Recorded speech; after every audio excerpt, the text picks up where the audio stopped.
All throughout Canada, a sizable handful of older folks claim to have seen a show titled The Big Room.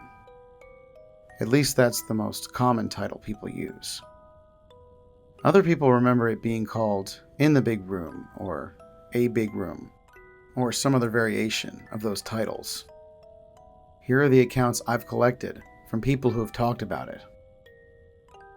Supposedly, the first known record of the show was in Toronto in the early 1950s, and the last known record was in Vancouver in the early 1980s. It never aired on any one specific TV station, but would instead air on random stations, depending on the date, and would only be broadcast on one or a few specific TVs at a time. What was the show about? Most testimonies agree it consisted of a large cast of characters getting into silly antics in a large room. No two episodes would have the exact same characters, but supposedly the cast consisted of a mix of puppets and people in costumes.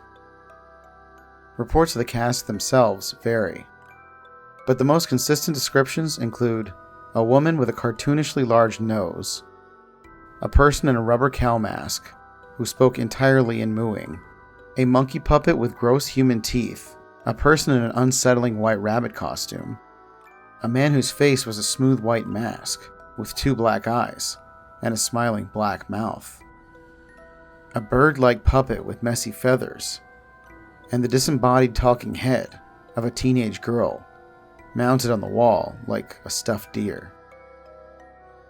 Due to the presence of Japanese text in some episodes, some speculated the show was of Japanese origin, though this was never confirmed.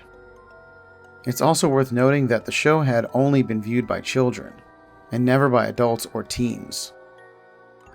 None of the reported viewers had been over the age of 12 when they had watched it. But what makes the show so infamous, and why so many people talk about it, despite there being no footage or evidence of it existing, is the ending of each episode. At the end of each episode, the cast would all turn to the camera and thank the viewers, and then they would name drop the specific person watching right now. If there was more than one person in the room, the cast would mention all of their names too. Some children were frightened by this, others found it flattering, and didn't realize the horror of the situation until they had grown up. I first heard about this show from my mother, when she was telling me about some of the shows she watched back when she was a child in the 70s. I didn't think too much of The Big Room at the time. Sure, it was a little weird that the show somehow knew the name of my mom and her brother, but it must have just been a weird coincidence, or the result of distorted memories. It wasn't until I decided to look the show up out of curiosity that I started to become weirded out. There was no IMDb or Wikipedia page for the show, and CBC had no mention of it on any of their sites. I did, however, find a very compelling forum thread about it, so I immediately clicked. The thread was mostly filled with younger people, closer to my age, who had heard about the show from their older relatives, though there were a few older users who claimed to have seen it themselves. The more I read through the thread and learned about the show, the more interested I became. That was half a year ago, and ever since then, I've been asking around, both online and in person, to see if I can find anyone else who's seen this show, or knows someone who's seen it. A lot of people I spoke to insisted this show was real, and that it was the result of a bunch of collective false memories, or maybe even an elaborate ARG. But I still believed in it. Even if there was no evidence of this show anywhere, surely there were too many eyewitness testimonies out there to write it off as a hoax, right? I've always had a thing for lost media, and this was one of the most fascinating examples I knew of it. My biggest breakthrough came when I spoke to Erin, one of my closest friends, about it. We were chatting over at our local coffee shop, and I decided to tell her about my search for The Big Room. As I described what I heard about the show, to her, she just kind of casually nodded for the most part. But as soon as I mentioned the person with the cow mask, Erin's eyes flew open, and her lower jaw dropped. "Oh my God," Erin said. "My dad mentioned having an aunt who wore a cow mask and worked on a kids show, and I completely forgot about it until now." We didn't hesitate.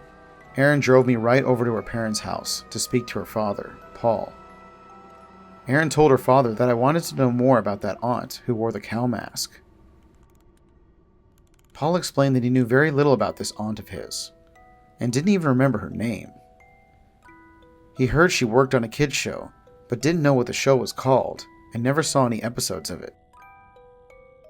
The aunt very rarely came over to their house, but when she did, she was always insistent on wearing that cow mask. So he had no idea what her face looked like, and she never ever spoke, instead making mooing sounds. He always thought she was weird, but usually didn't think much about her between each visit. Paul then told me his aunt passed away in the early 80s, which I realized conveniently lined up with when the big room was last seen. After she died, Paul's family was given the aunt's cow mask by the coroners, and they've kept it in a box in the closet ever since. I began to quiver with excitement. My friend's family actually had a prop from the long-lost kids show I was looking for. I politely asked if I could see it. He said yes. In fact, I could keep it. He had no use for that old cow mask anymore. I couldn't thank Paul enough. As soon as he handed me the box, I grabbed it from him and continued to thank him, even after I walked out the front door. Erin congratulated me on my find, then told me that she had an appointment today, and unfortunately wouldn't be there to open the box with me. However, she said I could send her photos, since she was just as curious to see it as I was. I promised I would, before thanking her, as she dropped me off at my house and drove away. In my bedroom, I opened up the box and pulled out the item inside. An ordinary-looking rubber cow mask that was in surprisingly good condition for something that had apparently been created back in the 50s. I turned the mask over in my hands a few times as my excitement slowly waned. I couldn't help but wonder if this prop was legit or not. There was nothing to confirm it wasn't just a generic cow mask bought from a local store recently. Maybe Erin and her father were just playing some kind of prank on me. If it was a prank, then it was an unbelievably elaborate one, given that Erin didn't seem to know about the show before I told her, and there would have been no way for her to tell her father in the time she drove me to the house. I took a few photos of the mask from different angles, promising myself to send them to Erin and post them online soon. I then decided maybe a photo or two of myself wearing the mask would also be fun to see. I put it on, surprised by how comfortable it was for something so old and cheap looking. After taking a few selfies from both the front and side, I reached up to pull the mask off my face, but it wouldn't budge. For some reason, the mask felt a lot tighter on my skin and a lot warmer than when I had first put it on. The harder I tugged with both hands, the more it hurt, as if I was pulling on my own skin instead of a rubber covering. I began to panic and hyperventilate as the mask heated up more and more, until it felt like I had a fever. The room began to sway as I felt dizzy and nauseous. I wanted to vomit before realizing that would make things worse. Sweat formed on my skin, and my face began to itch like crazy, but the mask prevented me from scratching or wiping the sweat away. I grabbed my phone and desperately began to text Erin for help. However, the phone began to ring while I was in the middle of typing the message. It said the call was from the big room, even though I didn't have that number anywhere in my contacts. I answered it anyway. "Hi, Kelly," said a male voice that sounded pre-recorded. My hands trembled and I felt like puking again. How did this man know my name? The voice continued. "We're really happy to have you as part of the big room. We unfortunately had to end the show a long time ago after one of our favorite cast members, Miss Moo, the cow lady, passed away. However, now that you've agreed to become the new Miss Moo, we can safely say that our show will now be resuming production very soon. And don't worry about your friend Erin. We'll find a part for her as well. We'll be coming over tonight to pick you up. Until then, move your heart away, Kelly.